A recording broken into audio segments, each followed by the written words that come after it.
Hari ni I nak makan makanan favourite I, nasi ayam bakar Wong Solo. Ada nasi putih, ayam bakar, keropok moni, salad, daun selasih, tempe, tahu, sambal kicap, sambal penyet. Tengok dia punya ayam bakar.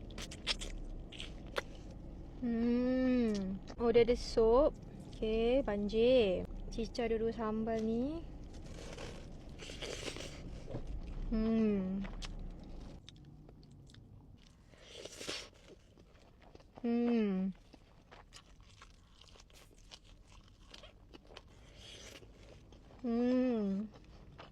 Tempe, tahu.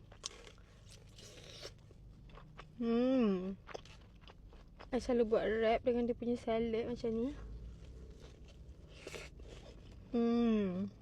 I tak tahu dia masak macam mana, tapi ayam ni memang lembut.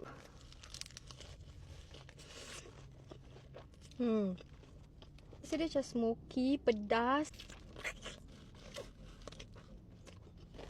Nanti bulan puasa, selain daripada makanan-makanan yang diorang jual ni, diorang ada jual kuih juga tau. Ni dia punya popiah sirah.